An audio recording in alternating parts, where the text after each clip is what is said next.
Bismillahirrahmanirrahim. Assalamualaikum warahmatullahi wabarakatuh.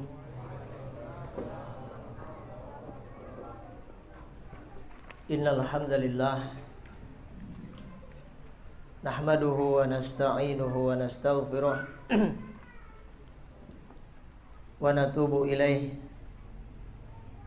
wa na'udzu billahi min shururi anfusina wa sayyiati a'malina. May yahdihillah fala mudhillalah wa may yudlil fala hadiyalah. Asyhadu an la ilaha illallah wahdahu la syarikalah wa asyhadu anna Muhammadan abduhu wa rasuluh sallallahu alaihi wa ala alihi wa ashabihi wa man ihtada bihudahu ila yaumiddin.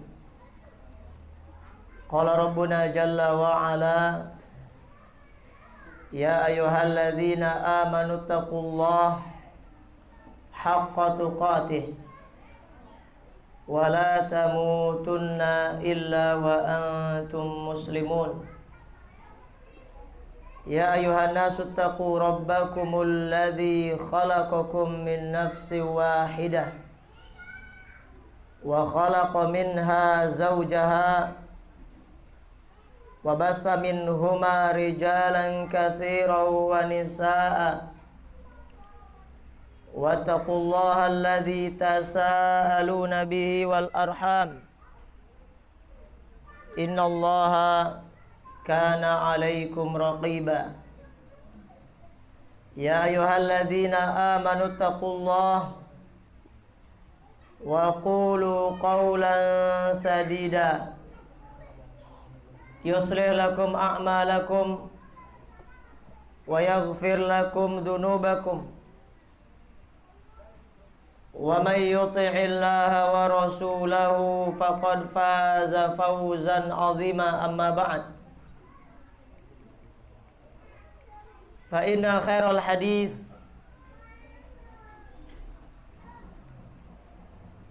kitabullahi azza wa jalla wa khairul huda huda Muhammadin sallallahu alaihi wa ala alihi wa sallam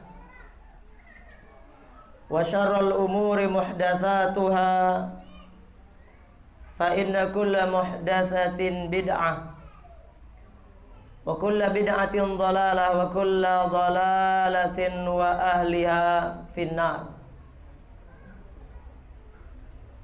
Kaum muslimin dan muslimat, jamaah kajian yang mudah-mudahan selalu dimuliakan oleh Allah Azza wa Jalla.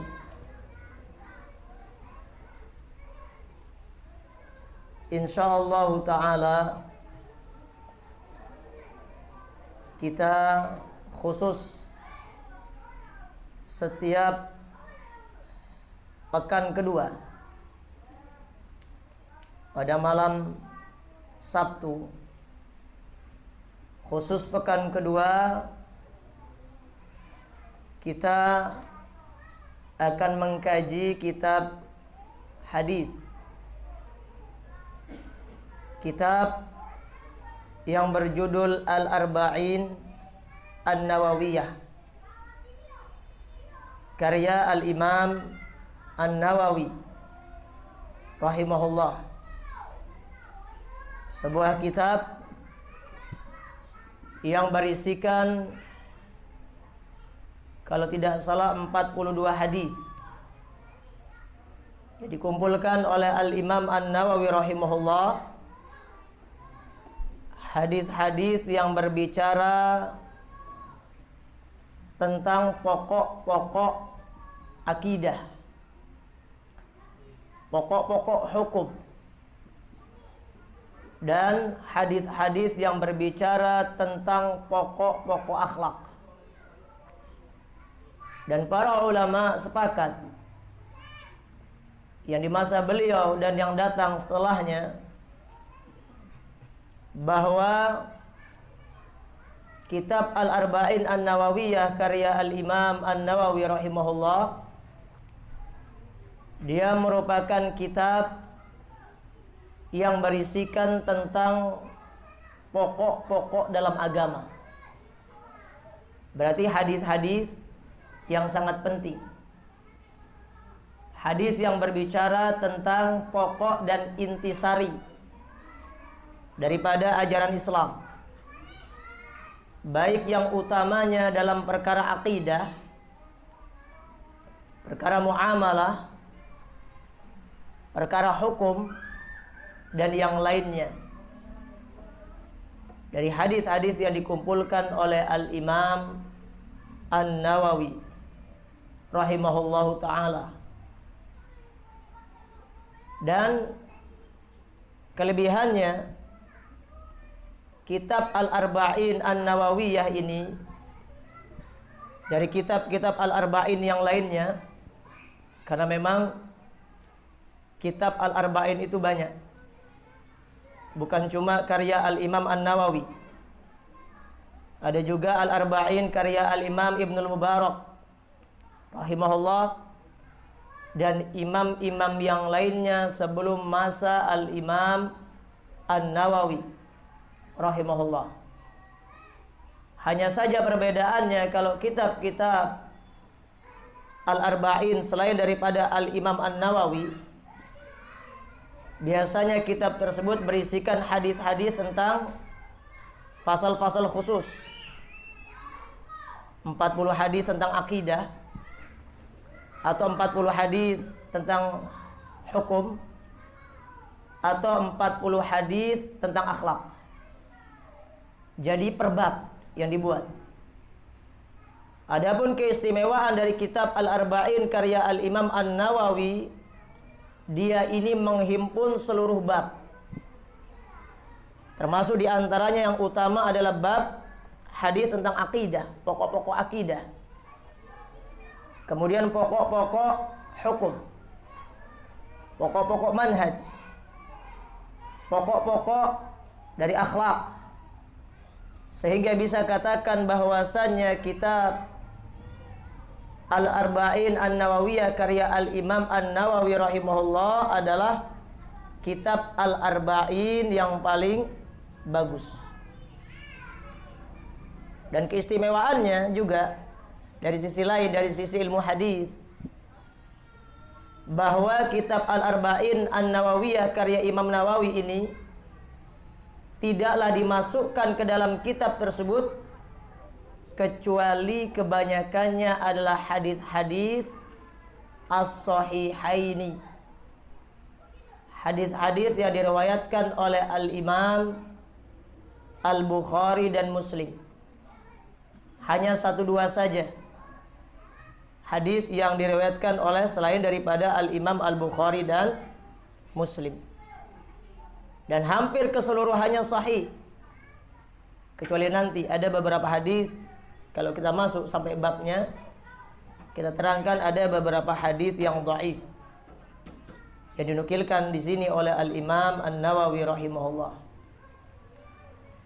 Dan sebelum kita membahas isi daripada kitab Al-Arba'in ini, alangkah bagusnya apabila kita sedikit mengenal tentang pengarang kitab. Karena kita tahunya kebanyakannya Al-Imam An-Nawawi itu namanya adalah An-Nawawi. Ya enggak?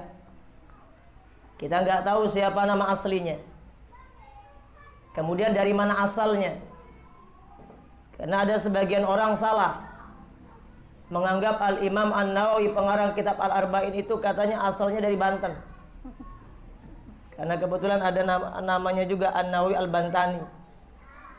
Dikirainya Imam Nawawi yang ma'ruf dari mazhab Syafi'i ini adalah asalnya dari Banten. Maka pada pertemuan hari ini insyaallah, sebelum kita membaca isi kitab, maka kita terangkan sedikit tentang turjumah mukhtasarah,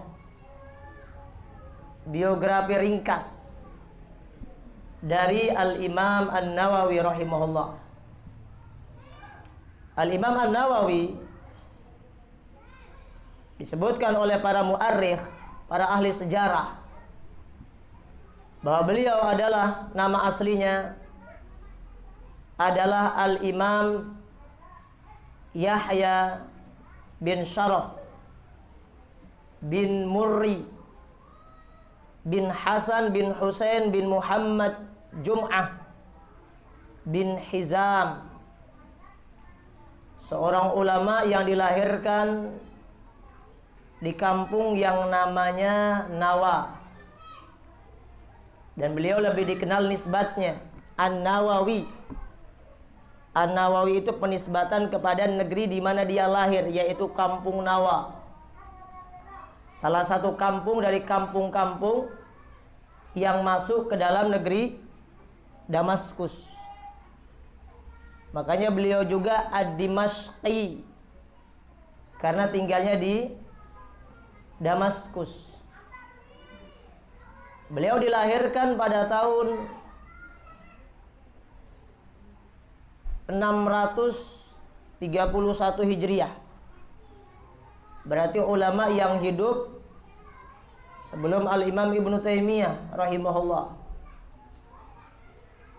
dan wafat kalau tidak salah pada tahun 600 berapa? 76. Iya. 676 Hijriah. Berarti berapa umurnya? Allah Jalla wa Ala wafatkan beliau tidak melewati 45 tahun. Umur yang nampaknya singkat, ya enggak?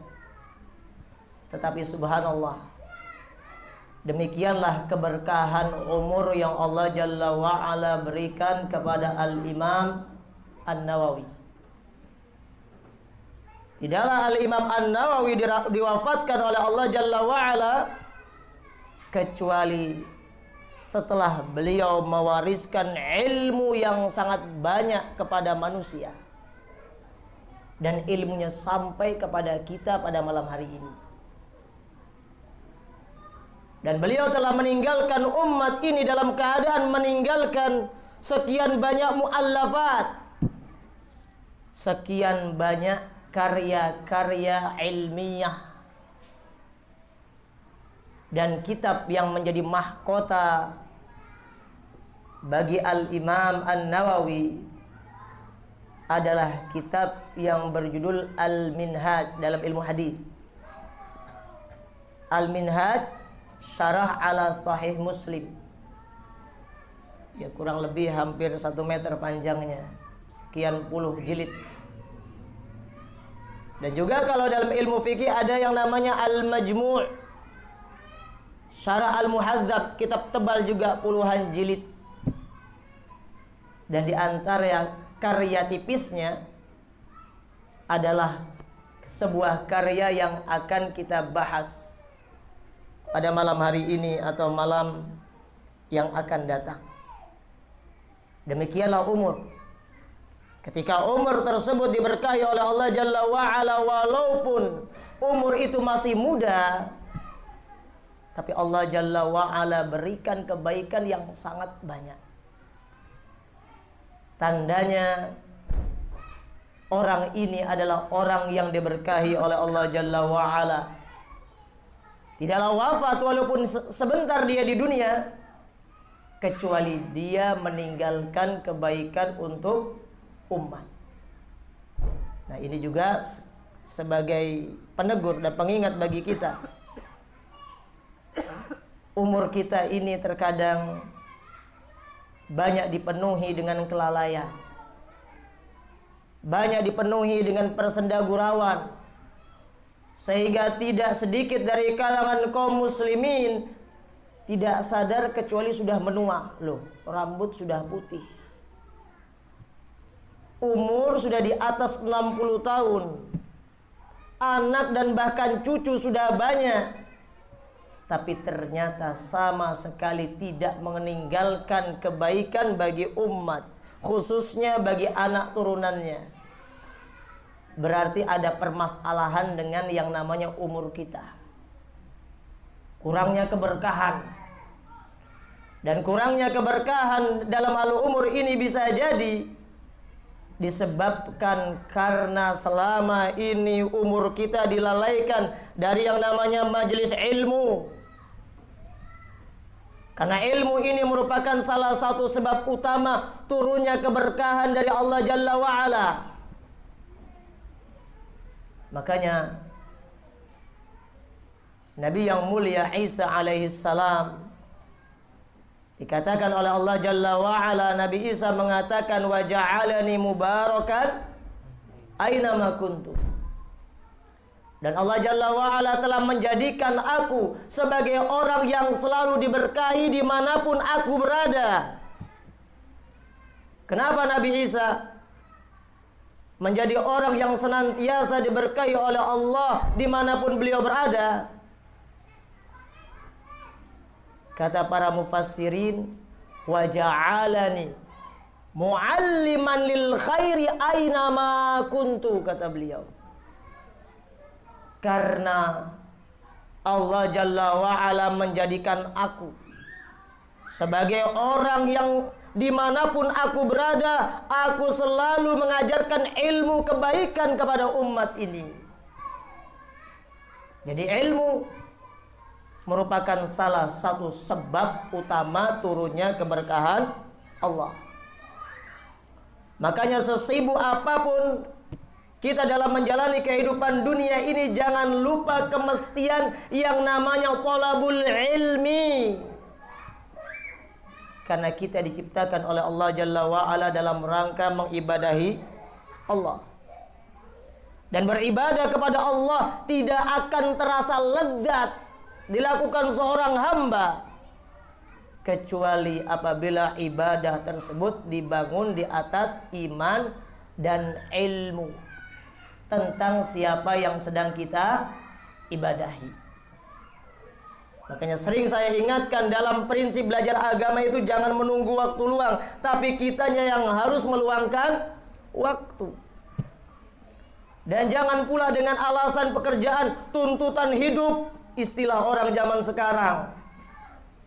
Dengan alasan tuntutan hidup kemudian kita meninggalkan majelis ilmu. Ini adalah talbisnya syaitan, jebakannya syaitan. Karena perkara yang paling Allah tuntut dari kita adalah justru setelah kita mati nanti. Adanya pertanggungjawaban. Kenapa kamu di dunia tidak mengibadahi Allah? Kenapa kamu dulu di dunia tidak belajar tentang siapa Allah sehingga engkau lalai dari kemestian beribadah kepada Allah? Maka belajar, sibukkan waktu kita dengan belajar agama. Mudah-mudahan umur kita diberkahi oleh Allah. Jadi nama asli Al-Imam An-Nawawi adalah Yahya bin Syaraf bin Murri bin Hasan bin Husain bin Muhammad Jum'ah bin Hizam. Dan ingat, beliau ini kata para ulama minal ulama'il uzzab, termasuk ulama yang sampai meninggalnya beliau itu dalam keadaan membujang. Kenapa membujang? Bukan gak laku.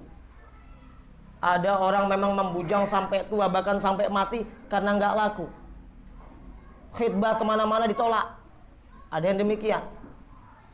Tapi kalau beliau ini membujang bukan karena itu. Tapi kata para ulama, li'annahu atharul ilma 'ala zawaj. Beliau adalah tipe manusia yang selalu mengutamakan ilmu daripada pernikahan. Padahal kedudukan sebagai ulama mungkin mudah untuk mencari wanita ulama. Tapi demikianlah orang kalau sudah merasakan lezatnya ilmu, wallahi tidak ada di dunia ini yang lebih lezat daripada ilmu agama Allah. Makanya kalau kita membaca tarajimu ulama salaf, kalau kita membaca biografi para ulama salaf, betapa banyak para istri yang sempat mengeluh disebabkan karena mereka itu merasa menjadi centelan baju. Tahu? Gantungan baju nggak disentuh. Kenapa? Sibuknya mereka, para suami mereka dengan ilmu agama Allah. Karena memang laki-laki itu kebiasaannya kalau terlalu nempel dengan istrinya, dia malas belajar. Ini kebiasaan. Apalagi ketika istrinya dijadikan robban ma'budan. Apa itu robban ma'budan? Rob yang disembah. Apa kata istri? Sami'na wa ata'na, enggak berani. Kalau sudah istri ngomong enggak berani bantah, takutnya seakan-akan istri ini adalah makhluk yang adabuhu syadid. Adabnya sangat mengerikan. Makanya banyak para suami yang lebih takut kepada istrinya daripada Allah. Saking cintanya kebablasan, lebih cinta kepada istrinya daripada Allah. Beliau termasuk daripada al-ulama'ul uzzab, sama sebagaimana imam yang datang setelah beliau, yaitu al-imam Ibnu Taimiyah rahimahullah ta'ala. Kemudian beliau memiliki nama gelar yang disematkan oleh para ulama kepada beliau. Apa gelar para ulama terhadap beliau? Muhyiddin wa Syekhul Islam. Beliau adalah orang yang dianggap telah menghidupkan agama ini. Tetapi ingat, gelar ini sebenarnya sangat dibenci oleh Al-Imam An-Nawawi itu sendiri. Sampai dikatakan oleh Al-Imam Al-Lakhmi rahimahullah, telah sahih berita bahwasanya Al-Imam An-Nawawi pernah mengatakan di hadapan murid-muridnya, kata beliau, la aj'al fi hillin man laqabani Muhyiddin. Aku enggak menghalalkan siapapun yang menggelari aku sebagai Muhyiddin. Enggak terima beliau. Tapi memang ijtihad para ulama menganggap memang beliau ini berhak. Karena beliau dianggap pada abad ke-6 Hijriah sebagai a'lamu ahlil ardi fi zamani, sebagai ulama yang paling berilmu semasa beliau masih hidup. Ahli dalam bidang hadis, ahli dalam bidang fiqh, ahli dalam bidang tafsir, ahli dalam bidang ilmu lughah, dan ahli dalam seluruh cabang-cabang ilmu dalam agama. Ini gelar yang beliau nggak suka. Dan beliau juga memiliki nama kunyah. Siapa nama kunyahnya? Abu Zakaria. Apa arti Abu Zakaria? Bapaknya si Zakaria. Loh, katanya nggak punya anak. Kok beliau punya nama kunyah, nama panggilan bapaknya Zakaria? Gimana sih Nawawi ini? Kok dia memiliki nama kunyah, nama panggilan Abu Zakaria, bapaknya si Zakaria, padahal sampai meninggal gak pernah punya anak karena gak pernah punya istri? Maka para ulama mengatakan beliau memiliki nama kunyah dengan Abu Zakaria karena para ulama mengetahui di antara sunnah dari sunnah Rasulullah SAW, kita itu disyariatkan untuk memiliki nama kunyah, nama panggilan dengan Abu Fulan atau Ibnu Fulan. Antum punya anak namanya Abdullah misalnya, disunnahkan untuk memiliki nama panggilan Abu Abdullah. Antum memiliki nama ayah Abdullah, sebaliknya antum disunnahkan untuk memiliki nama panggilan Ibnu Abdullah, anaknya si Abdullah. Hatta ketika antum tidak memiliki anak, atau kalau memiliki bapak tetap ya, Hatta walaupun antum tidak memiliki anak, tetap disunnahkan oleh Rasulullah sallallahu alaihi wasallam untuk memiliki nama kunyah Abu Fulan. Apa dalil-dalilnya? Aisyah radhiyallahu taala anha. Pernah suatu hari Aisyah mengeluh kepada Rasulullah sallallahu alaihi wasallam. Dan hadis ini diriwayatkan oleh Imam Ahmad dalam Al-Musnad dan disahihkan oleh Syekh Albani. Dan disahihkan pula oleh Imam Syuaib Al-Arnaud dalam Ta'liqat 'ala Al-Musnad. Pernah suatu hari Aisyah mendatangi Rasulullah sallallahu alaihi wasallam. Ya Rasulullah, kullu nisa'ika laha kunyatun ghairi, kata beliau. Semua istri-istrimu memiliki nama panggilan, nama kunyah kecuali aku. Semuanya ada nama Ummu Fulanah. Semuanya memiliki nama kunyah. Lihat, kullu nisa'ik. Istri Nabi itu banyak. Jangan bilang sunnah telah sempurna aku amalkan kalau istrimu masih satu. Belum. Dan belum terlihat Anda ini suami yang jantan. Kata Aisyah radhiyallahu taala anha, kullu nisa'ika laha kunyatun ghairi. Semua istri-istrimu itu memiliki nama panggilan, nama kunyah kecuali aku. Apa kata Rasulullah sallallahu alaihi wasallam? Takanni atau iktani anti Umma Abdillah. Ya sudah, kalau gitu mulai sekarang kamu gunakan nama panggilan, nama kunyahmu dengan Ummu Abdillah. Padahal kata para ulama, hatta matat walam talid, bahwasannya Aisyah radhiyallahu taala anha sampai meninggalnya beliau itu tidak memiliki anak dari Nabi kita yang mulia Muhammad sallallahu alaihi wa ala alihi wasallam, tapi tetap menggunakan nama kunyah. Dan juga jangan berpikir, oh mungkin jangan-jangan nama kunyah ini kalau orang itu sudah menikah, kalau belum menikah berarti nggak disunahkan. Tetap sunnah. Bahkan walaupun kita belum mimpi basah sekalipun. Tahu mimpi basah? Artinya sudah nampak dia ini baligh. Disebutkan dalam Sahih Bukhari dan Muslim. Kata sahabat yang mulia Anas radhiyallahu taala an, kana li akhon yuqalu Aba Umair. Aku ini punya saudara yang nama kunyahnya itu Abu Umair.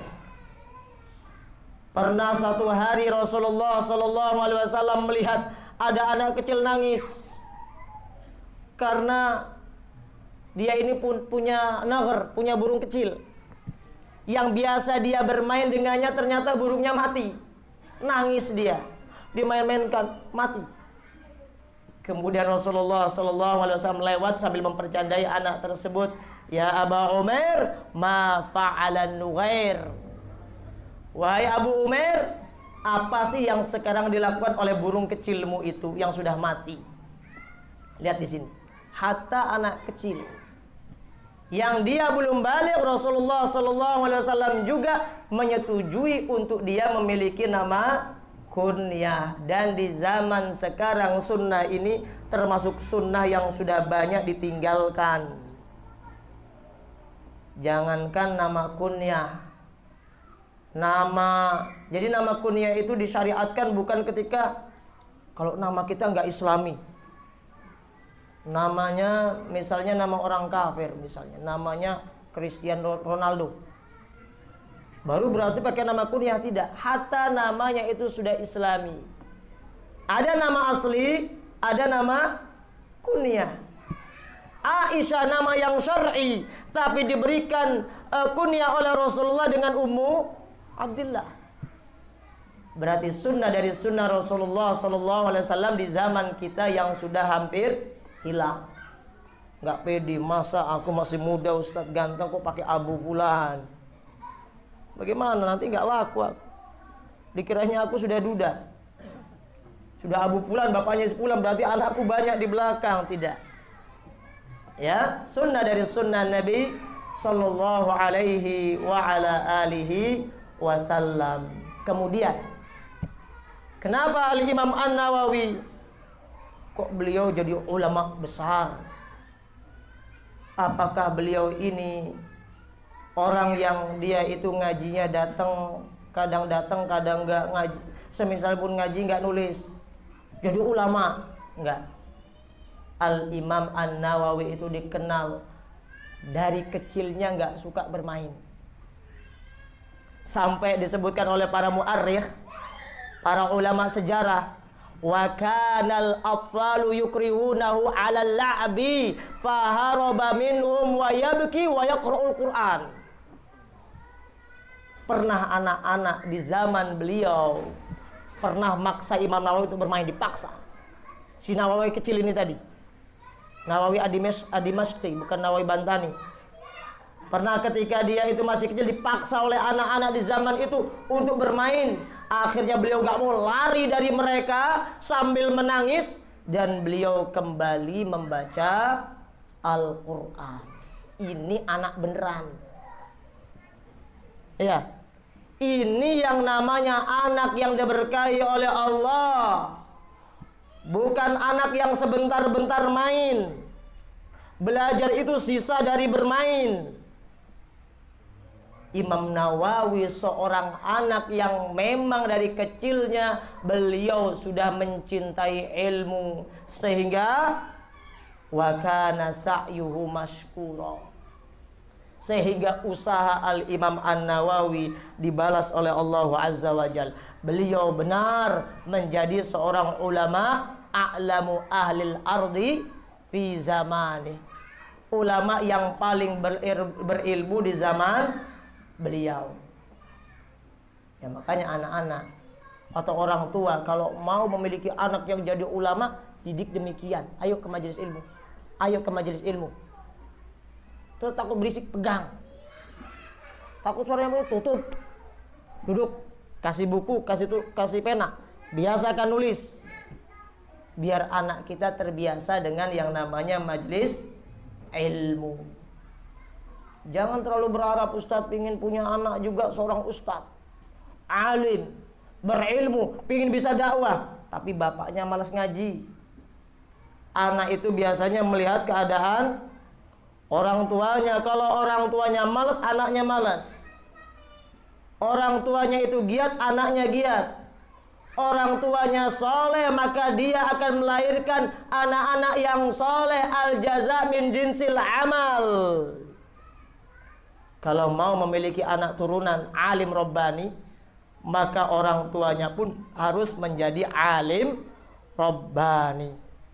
Ya, wallahu ta'ala alam. Ini turjumah mukhtasarah, biografi singkat dari Al-Imam An-Nawawi rahimahullah. Dan juga ada yang ditinggalkan.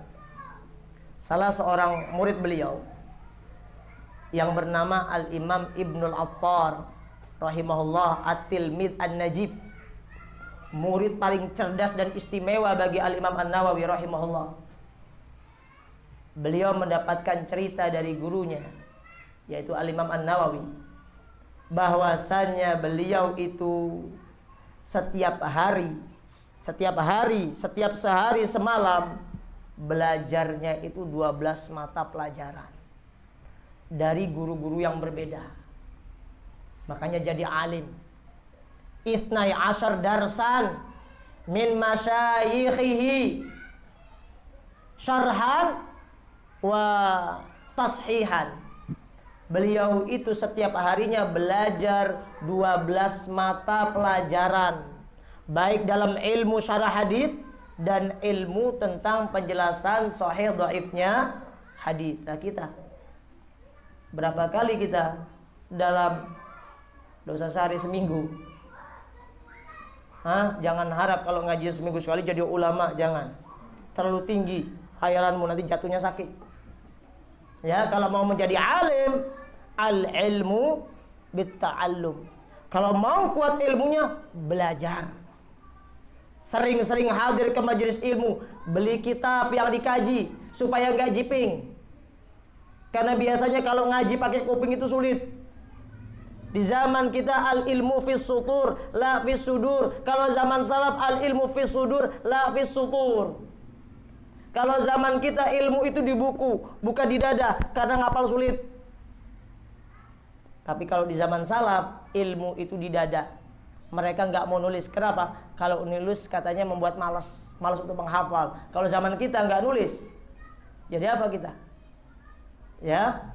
Nah, wallahu taala alam. Itu sekilas biografi dari Al-Imam An-Nawawi. Mudah-mudahan sedikit memotivasi kita untuk semakin semangat di dalam belajar agama Allah Azza wa Jalla.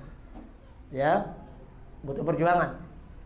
Butuh banyak belajar dan masafah tawilah, jarak yang sangat jauh dan waktu yang sangat panjang di dalam belajar agama.